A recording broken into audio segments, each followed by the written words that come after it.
বন্ধুরা, বেসিক্যালি এসেছিলাম আর কি পড়াতে, এবং আজকেই সত্যি বলতে বাইকটা ওয়াশ করালাম, এবং মানে আজকেই যা বর্ষা হলো বাইকের পুরো একদম 12টা বেজে গেল। এনিওয়েজ, একটা ছোট্ট ইভিনিং রাইড করলাম, মানে নিজের কাজের ফাঁকেই আর কি, কারণ তা না হলে কন্টেন্ট তো আর বানানো যাবে না, এইভাবে কাজের ফাঁকেই কাজ করতে হবে।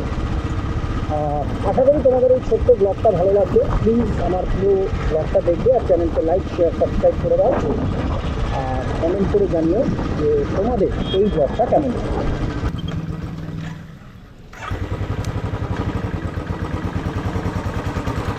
আর এখন হলদিয়াতে বিশ্বকর্মা পুজোর সিজন।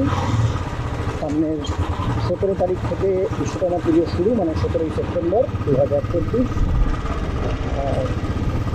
এবং হলদিয়ার বিশ্বকর্মা পুজো ভীষণ নাম করা। তো যারা যারা এখানকার বিশ্বকর্মা পুজো দেখেনি তারা অবশ্যই একবার হলেও হলদিয়া ভিজিট করে বিশ্বকর্মা পুজোটা দেখে যে একদম কলকাতার যে দুর্গা পুজো একদম ওই ধাঁচে কিন্তু হলদিয়াতে বিশ্বকর্মা পুজো হয়, কারণ হলদিয়া একটা বিশাল বড় ইন্ডাস্ট্রিয়াল বেল্ট। তো অবশ্যই তোমরা হলদিয়া এসে বিশ্বকর্মা পুজো অবশ্যই দেখো। প্রত্যেক বছর সেপ্টেম্বর মাসের 17 তারিখে ডেটটা ফিক্সড, এই ডেটেই বিশ্বকর্মা পুজো পালিত হয় হলদিয়াতে। হলদিয়া এক বেসিক্যালি বাণিজ্যের জায়গা। হ্যাঁ, এখানে বিজনেসম্যানরাই বেশি, এবং মানে এত সুযোগ, এত অপরচুনিটি এখানে। কর্মসংস্থান বলতে যে ইন্ডাস্ট্রিগুলো আছে হলদিয়াতে, বহু বছর ইন্ডাস্ট্রি আসেনি, নতুন ইন্ডাস্ট্রি আসেনি, মানে যা ছিল ওই পুরনো। তো নতুন করে কর্মসংস্থান সেই হারে হয়নি, কিন্তু ব্যবসা বাণিজ্য কিন্তু হলদিয়াতে দারুণ হয়, দারুণ। তো কেউ যদি ব্যবসা করতে চাও এদিকে, সে ডেফিনেটলি এখানে এসে ব্যবসা করতে পারো, বিকজ আমি মনে করি যে হলদিয়া ব্যবসার জন্য কিন্তু অসাধারণ। তোমার বাদিকে দেখছি, এটা হচ্ছে হলদিয়া ভবনস স্কুল এটা। আর এখানে কয়েকটা, মানে সত্যি বলতে হলদিয়াতে কয়েকটা নামকরা স্কুল আছে, তার মধ্যে এই ভবনস একটা। এটা হচ্ছে পুরো ভবন স্কুল, ওই যে লেখা আছে ভবনস নেতাজি, লেখা আছে Bhavans Netaji Subhash Chandra Bose Vidya Niketan, affiliated to CBSE. আর এইটা হচ্ছে রেসিডেন্সিয়াল এরিয়া হলদিয়া, এখানে বিভিন্ন ফ্ল্যাটস রয়েছে। আর apart from that, Bhavan school ছাড়াও হলদিয়াতে DAV public school, Narayana school, এরকম নানান স্কুল এখানে রয়েছে। আর সত্যি বলতে কি, এই ওয়েদারে রাইড করতে কিন্তু দুর্দান্ত লাগে, মানে না ঠান্ডা না গরম, একদম প্লেজেন্ট ওয়েদার।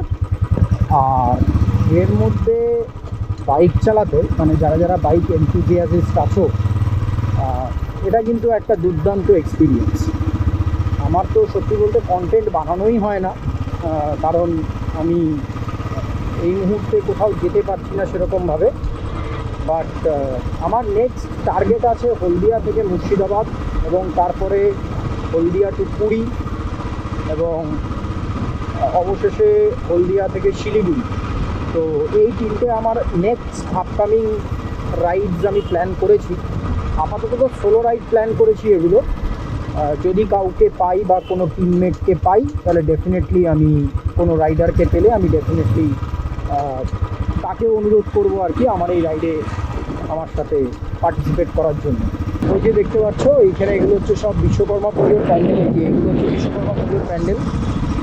আর কিছুদিন পরেই হলদিয়াতে বিশ্বকর্মা পুজো। এই যে যে বাঁশগুলো লেগে আছে, এগুলো সব গণেশ পুজোর জন্য লাইটিং করেছিল। এখানে গণেশ পুজোটাও অনেক বড়োভাবে পালিত হয়, এবং এগুলো এখন এইভাবেই রেখে দেবে, কারণ সামনের সপ্তাহতেই হচ্ছে বিশ্বকর্মা পুজো, এবং তখন এই লাইটিংগুলো আবার কাজে দেবে। তো হলদিয়াতে এখন মানে জোর কদমে পুজোর প্রিপারেশন চলছে আর কি। একদম দুর্গা পুজোর আমেজ হয় এখানে।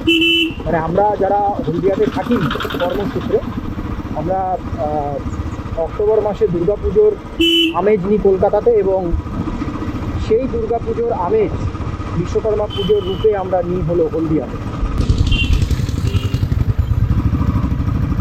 কীভাবে ঢুকলো গাড়িটা দেখতে পারলে তো? আমি ওদিক দিয়ে ঢুকলাম, ঢুকে আমি মানে ইন্ডিকেটার দিলাম, বাট তাকে মানে তাড়াহুড়ো করতেই হবে, এইভাবেই অ্যাক্সিডেন্টগুলো হয়।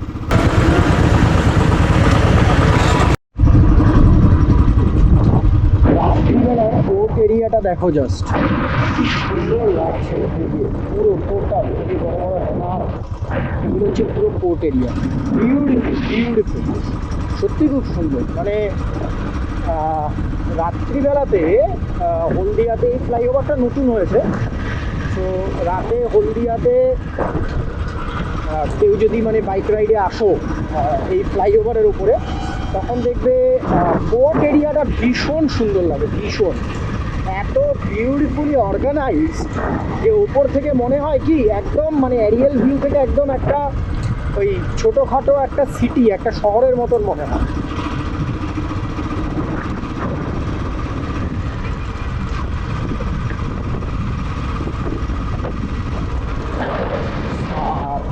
আর একটা জিনিস আমি দেখি, একটু দেখাতে পারবো কিনা এখান থেকে, এই গোপ্রোতে আসবে কিনা, ওই যে দেখছো এই যে পুরো লাইটস যেগুলো, এগুলো টোটালটা হচ্ছে ইন্ডাস্ট্রি।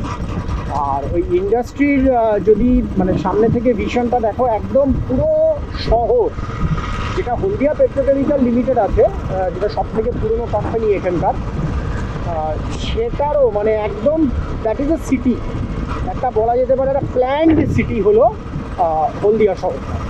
এবং বেসিক্যালি এই কোম্পানিগুলো এতটা ভালো এবং এতটা ওয়েল অর্গানাইজড যে এরিয়াল ভিউ থেকে দেখলে পুরো একদম মনে হবে যে দ্যাট ইজ আ প্ল্যান্ড, ছোটোখাটো প্ল্যান্ড সিটি। আর এই যে বড় যে ওয়্যার হাউস মতো দেখছো, এটা হচ্ছে মানে রেণুকা সুগার্স। হ্যাঁ, আর এই রেণুকা সুগার্স কোম্পানিটা মজা হলো বছরে 6 মাস বন্ধ থাকে আর 6 মাস চলে, মানে অ্যাক্টিভ থাকে।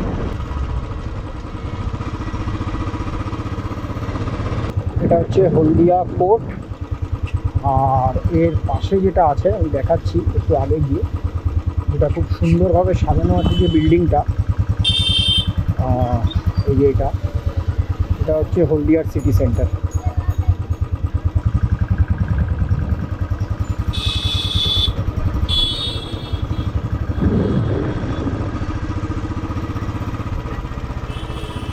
তো বেসিক্যালি হলদিয়াতে দুটোই এন্টারটেনমেন্টের জায়গা, একটা এই সিটি সেন্টার আর একটা হলো হলদিয়া রিভার সাইড।